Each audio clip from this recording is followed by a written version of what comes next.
Gun park వద్ద అమరవీర స్తూపం వద్ద విద్యార్థులు అంతా నిరుద్యోగులు మొత్తం కూడా ఇక్కడికి రావడం జరిగింది. విద్యార్థి సేన అనే పేరుతో వాళ్ళు ఇక్కడ నిరసన కార్యక్రమం కూడా చేపట్టారు. అసలు ఎందుకు ఆ కార్యక్రమం చేపట్టాల్సి వచ్చిందో వారిని అడిగి తెలుసుకుందాం. ఇక్కడ ఒక నిరుద్యోగుండు, అసలు చెప్పండి అన్న, విద్యార్థి సేన మీ ఉద్దేశం ఏంది చెప్పండి. మా ఉద్దేశం ఏందన్నా అంటే వీళ్ళు చెప్పినట్టు అన్న మేము క్రియేట్ చేసుకునే అడగట్లేదు. కాంగ్రెస్ ప్రభుత్వం వస్తే సంవత్సరం లోపల 2 లక్షల ఉద్యోగాలు భర్తీ చేస్తామని చెప్పారు. తీరా చూస్తే 15,000కి మించి ఒక్క ఉద్యోగం కూడా వేయలేదు. వీళ్ళు 2 లక్షల ఉద్యోగాలు ఇవ్వాలంటే ఇప్పుడు ఖాళీలు ఉన్నాయి అసలు అన్న, ఖాళీలు బరాబరా ఉన్నాయన్న. వీళ్ళు ఏం చేస్తారు అన్న అంటే ఆ ఖాళీలు ఏం చేస్తారు అంటే ఏదో నామక వయసుకు మా ఎస్ఐ కానిస్టేబుల్ ఒక 5 నోటిఫికేషన్ వేసి మిగతా దాపెట్టుకున్నారు ఎలక్షన్ల కోసం వేయాలని. ఇప్పుడు దాచిపెట్టుకోవడం ఏందని అంటే ఇప్పుడు ఒక 5,000 వేసి ముక్కు దుడిచి తర్వాత మిగతా పెద్ద ఎత్తున నోటిఫికేషన్ అప్పుడు ఎలక్షన్ల ముందు వేయాలనుకుని వాళ్ళ ప్లాన్ అన్న. కాబట్టి ఒకటే చెప్తున్నా, సీఎం రేవంత్ రెడ్డి గారు కాంగ్రెస్ ప్రభుత్వానికి ఒక రిక్వెస్ట్ చేస్తున్నా. నాది కూడా మామనార్ డిస్టిక్ అన్న, వీళ్ళు సీఎం సొంత డిస్టిక్ అది నారాయణపేట డిస్టిక్. అయ్యా సీఎం రేవంత్ రెడ్డి గారు, మీరు కూడా మామనార్ డిస్టికే, నాది కూడా మామనార్ డిస్టికే. నీకు 2 చేతులు నమస్కారం చేసి అడుగుతున్నా. మన ప్రభుత్వానికి చాలా వ్యతిరేకత వచ్చింది, మీరు అనుకున్న దానికన్నా చాలా వ్యతిరేకత వచ్చింది. మీకు పక్కన ఉన్న వాళ్ళు మీరు ఎవరు పెట్టుకున్నారేమో మీ సలహాదారులు కానీ మీకు తప్పు సమాచారం ఇస్తారు. చాలా వ్యతిరేకత వచ్చింది అన్న. తెలంగాణలో దాదాపు ప్రతి డిస్టిక్ల నుండి కొన్ని వేల సంఖ్యలో రోడ్లపైనకి వచ్చి నిరసన తెలుపుతున్నారు.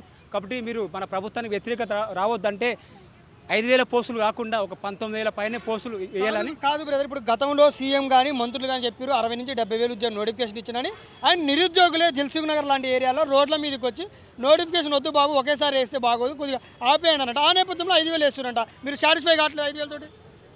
ఎవరైతే నోటిఫికేషన్లు వద్దనే వాళ్ళు ఉంటారా వాళ్ళని పిలిపించండి. ఎవరైతే వద్దన్నారు కదా మీరు పిలిపించండి, మేము వస్తాం దాడికి. ఎందుకని అబద్ధాల కోరి మాట్లాడతారు నాకు అర్థం కాదు. అబద్ధాలు ఎందుకు మాట్లాడతారు? మీరు సంవత్సరం లోపు మీరు 2 లక్షల ఉద్యోగాలు వేసుకం కాదు, 2 లక్షల అబద్ధాలు మాట్లాడిండ్రు. అబద్ధాలు మాట్లాడుకోవడం ఆపండి. ఈడ ప్రతి ఒక్కరితోనూ ఫోన్ ఉంది, సోషల్ మీడియా ఉంది. మీరు 10 సంవత్సరాలలో ఏ ప్రభుత్వం ఏ మాట ఇచ్చిందని ఈరోజు తీస్తే వీడియోలు కనబడుతుందన్న. కాబట్టి మీరు అబద్ధాలు మాట్లాడుకోండి. 5,000 పోస్టులతో కాకుండా కొద్దిగా లేట్ అయినా పర్లేదు 19,000 పోస్టులు వేయండి అన్న.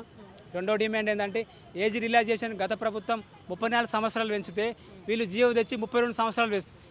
ఎంత అసలు ఎంత మోసం అనేది. చాలా ఇప్పుడు నిరుద్యోగం పెరుగుతూనే తగ్గట్లేదు కదా, మీరు ఏజ్ రిలాక్సేషన్ పెంచాలి.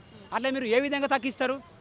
మీరు చెప్పిన మాట నిరుద్యోగం పెరుగుతుంది తగ్గట్లేదు కాబట్టి ఏజ్ రిలాక్సేషన్ చేస్తే కొత్తగా వచ్చే వాళ్ళు ఇబ్బంది పడరు, వాళ్ళకి నష్టం కాదా అన్న? అట్లేముండదు అన్న. ఎందుకంటే మీరు ప్రభుత్వం వచ్చినప్పుడే నోటిఫికేషన్లు వేస్తే అప్పుడు ఏజ్ ఏం అవసరం లేకుండా మీరు వచ్చి 2 సంవత్సరాల పైన అవుతుంది.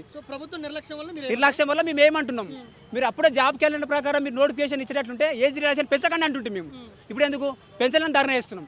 ఎందుకన్నా అంటే 2 సంవత్సరాల పైన అవుతుందంట. కొన్ని లక్షల మంది పెంచారు, డిగ్రీ అయిపోయి ఇంటర్ అయిపోయిన వాళ్ళు రెడీ ఉన్నారు. కాబట్టి సీఎం రేవంత్ రెడ్డి గారికి మళ్ళీ ఒకసారి విన్నపం చేస్తున్నాను. మా అంటే ఏ ప్రతిపక్ష పార్టీలు లేవన్నా, ఏ రాజకీయ శక్తులు లేవు. బీజేపీ పార్టీ మాకు సపోర్ట్ చేయట్లేదు, బీఆర్ఎస్ పార్టీ సపోర్ట్ చేసలేదు.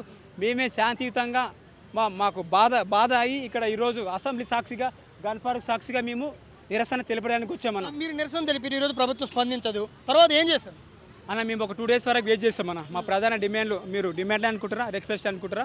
ఒకటి, జియో నెంబర్ పార్ట్స్ని రద్దు చేయాలి. రెండోటి, ఏజ్ రిలాక్సేషన్ 32 నుంచి 36 సంవత్సరాలు పెంచాలి. మూడోటి ఏంటంటే 5,000 వద్దు, కొద్దిగా లేట్ అయినా పర్లేదు, 19,000 పోస్టులతో నోటిఫికేషన్ ఇవ్వాలి.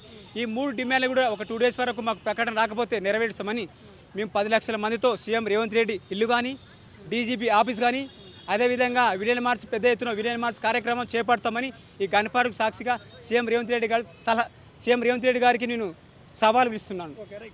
రైట్, ఇది పరిస్థితి. ఇప్పుడు విద్యార్థి సేన విభాగం సందర్భంగా వాళ్ళు ఏం చేస్తారు, అమరవీర స్తూపం దగ్గర చేసిన కార్యక్రమం ప్రకారము వాళ్ళు ఏదో 3 డిమాండ్లు ప్రధానంగా అటు పెట్టడం జరిగింది. ఈ 3 డిమాండ్లు కూడా ప్రభుత్వం స్పందించబోతే త్వరలో ఆగస్టు 6న నిరుద్యోగ మార్చి చేపడతామని 10 లక్షల మందితో కూడా నిరుద్యోగులతో కూడా పెద్ద ఎత్తున సీఎం ఇంటినే ముట్టడిస్తామంటూ కూడా నిరుద్యోగులు తమ ఆవేదన వ్యక్తం చేయడం జరుగుతుంది.